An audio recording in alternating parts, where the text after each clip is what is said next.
Hero పూజ అయిపోయిందా? అయిపోయింది sir.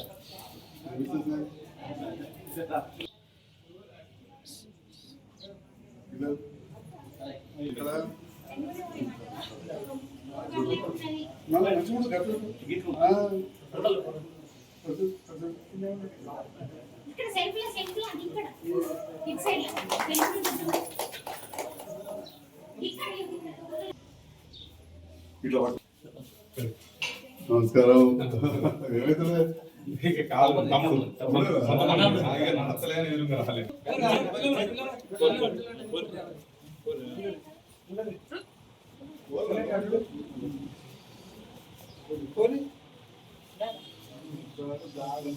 ఉండండి, చిన్న అందరి దగ్గర ఉండండి. కుటుంబ సభ్యులు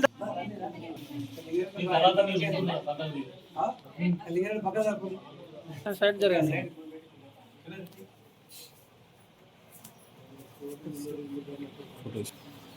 కొడుకే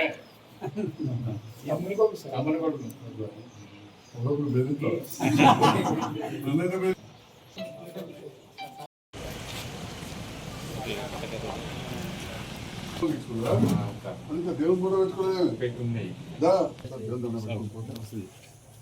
అక్కేరా మొత్తం గ్రూప్లో మొత్తం బయట బయట తీసు.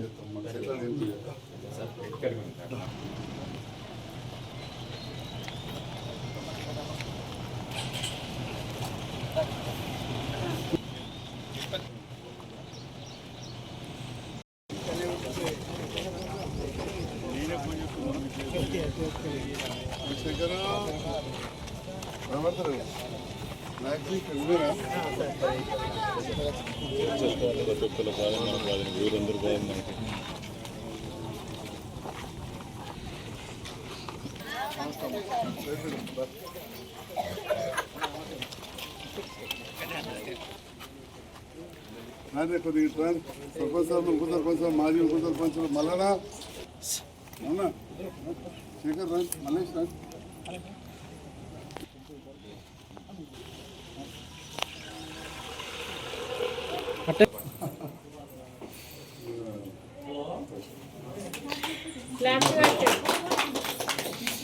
కుడికా లోపల పెట్టుకున్నాను, కుడికా లోపల పెట్టి ఈరోజు అడవిలో పెట్టుకున్నాను.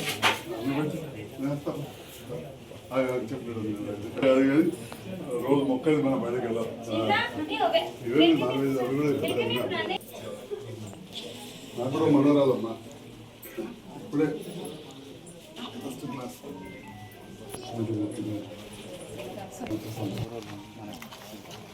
అమ్మేడా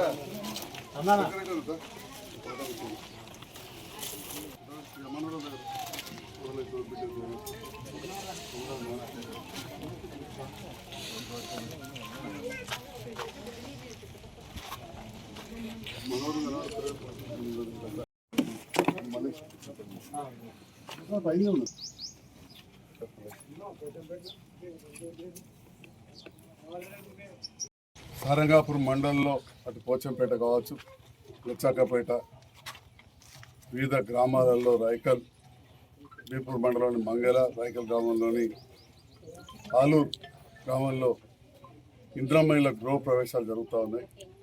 వారందరూ కూడా ఎంతో ప్రేమతోటి, ఆప్యాయతతోటి ఈ ఇందిరమ్మ రాజ్యంలో రేవంత్ రెడ్డి గారి నేతృత్వంలో ఉన్న ప్రభుత్వంతో కలిసి పనిచేస్తున్న నన్ను ఆహ్వానించినందుకు ముఖ్యంగా ఇప్పుడు నేను చెప్పిన అందరు కుటుంబ సభ్యులకు నేను మరొకసారి శుభాకాంక్షలు తెలియజేస్తున్నా.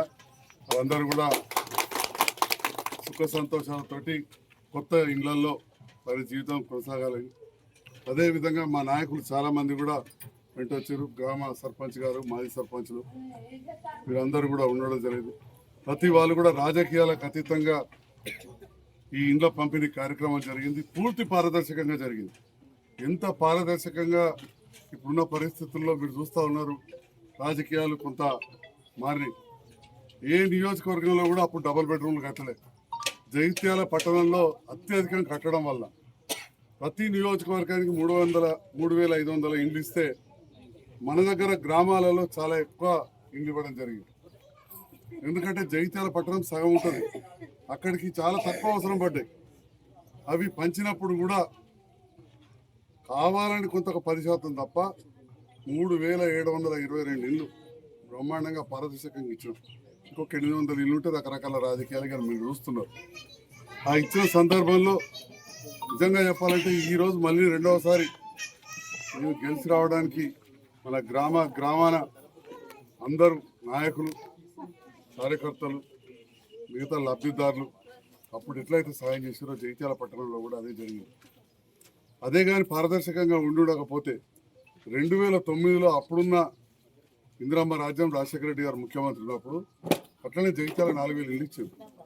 అప్పుడున్న జరిగిన ఎలక్షన్లో అప్పుడు కాంగ్రెస్ అభ్యర్థికి ఒక్క వార్డులో కూడా మేము రాలేదు జగిత్యాల.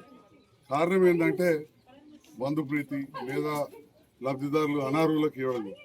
ఈసారి పూర్తి పారదర్శకంగా ఖచ్చితంగా ఇల్లు లేని వాళ్ళకి లేదా కొంతమందికి ఇప్పుడు అవకాశం వచ్చింది. గతంలో ఇందిరా మిల్లు కానీ కేసీఆర్ గారు ముఖ్యమంత్రి ఉన్నప్పుడు కూడా మొదలుపెట్టి ఇడిచిపెట్టిన ఇల్లు అప్పుడు డబ్బులు ఇవ్వలేదు, వాళ్ళకు కూడా 4 లక్షలు ఇస్తామంటాం. కొత్త వాటికేమో 5 లక్షలు. అప్పుడు మొదలుపెట్టిన వాళ్ళకు కూడా 4 లక్షలు. అసలే మొదలు పెట్టకపోతే కొత్తది ఇవ్వచ్చు. ఆ రకంగా పారదర్శకంగా ఇస్తున్నాం. గ్రామంలో పండగ వాతావరణం. తమ్ముడు రాయేష్ నేను వచ్చి తప్పక రావాలని వారి శ్రీమతి మానస గారు రాగానే ఈరోజు పూలబొక్కతోటి బొట్టు పెట్టి ఆహ్వానించింది. నిజంగా మీ అందరికి కూడా మరొక శుభాకాంక్షలు, ధన్యవాదాలు. ఆలూరు గ్రామం నుండి గౌతమి దీకొండ అనుకుంటే ఇంటి పేరు, 1కి 4 సార్లు ఫోన్ చేసింది. రేపు ఇందిరా మిల్లు గృహప్రవేశం పోతుంది, మీరు తప్పక రావాలని ఫోన్ చేస్తాం.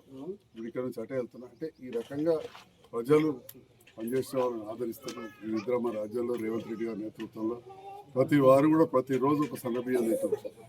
నిన్న ఒక మిత్రుడు వచ్చేయండి నా దగ్గరికి, సీనియర్ కాంగ్రెస్ నాయకుడు. ఇక నేను కొద్ది రాజకీయ సమీకరణలు మారినాయి.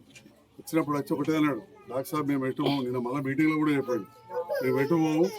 మా ఇంట్లో ఉన్న సిలిండర్ ఎందుకంటే మీ తాత ఎంపీ ఉన్నప్పుడు అప్పుడు సిలిండర్ షార్టేజ్ ఉంటాడు, అప్పుడు కోపం ఇచ్చాడు. మీరు నా ఇంట్లో ఉన్న సిలిండర్ అదే, నీ గురించి అటు ఇటు మాట్లాడినా మా ఆవిడ ఇట్లనే ఒప్పుకోరు, అట్లా అనుబంధం ఉంది మీ మొదటి నుంచి మీ కుటుంబం నుంచి అన్నారు. ఇంతకుముందే నేను అక్కడ చెప్పేటి, అంతకుముందు ఇందిరమ్మ బతికినప్పుడు నేను 62 ఏళ్ళు, ఇప్పుడు 12 ఇట్లా మా ఊరు అంతర్గామంలో దాదాపు 100 ఇల్లు కట్టి ఇప్పటికి నన్ను గుండెలో పెట్టుకొని చూసుకుంటాం. మా అంతర్గామ గ్రామస్తులు వచ్చిన వాళ్ళు రాని వాళ్ళు అందరు ఉన్నోనికి ఎట్లా రావు కదా. ఈరోజు కూడా మా ఊరు పెద్ద ఊరు, ఈ ఊరు కంటే 4 గంటలు ఉంటాయి. 3000 ఊరు. మాజీ మంత్రులు ఉన్నారు, రాజశేఖర్ గారు అందరూ సహకరిస్తారు, 90% ఓట్లేస్తారు. అంటే డాక్టర్గా కూడా చాలా చోట్ల చెప్తుంటారు, మా ఊరు మా సంజయ్ సార్. అంటే ఏ పని జరిగినా కానీ ప్రభుత్వం వస్తారు. అందుకే ఇందిరాగాంధీని ఇప్పటికి కూడా మర్చిపోతాను. నేను కూడా అంతకుముందు బీఆర్ఎస్లో ఉన్నా కానీ ఏనాడు కూడా నేను ఇందిరమ్మని కానీ అప్పుడు కాంగ్రెస్ ప్రభుత్వాన్ని విమర్శించిన వీడియో మీకు ఎక్కడ కనబడదు.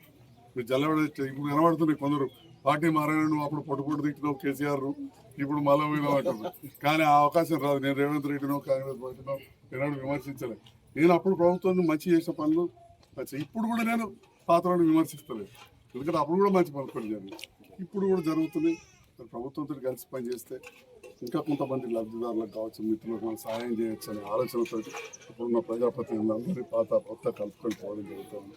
ఉన్నాయి ఎన్నో సమస్యలు. మా మిత్రులు శంకరెడ్డి ఉన్నాడు, రాజకీయంగా వారు వేరు నేను వేరు కావచ్చు, చిన్నప్పటికెళ్ళి మిత్రులు. ఇప్పటి కూడా ఎంతోమంది ఎన్నో సమస్యలు అంతా చేస్తున్నాడు. అవన్నీ కూడా పరిష్కరించాలంటే ప్రభుత్వంతో కలిసి పనిచేయాలి. కాబట్టి కలిసి పనిచేస్తున్నాం. చాలా ఆనందంగా ఉన్నది. మీ అందరికీ మరొకసారి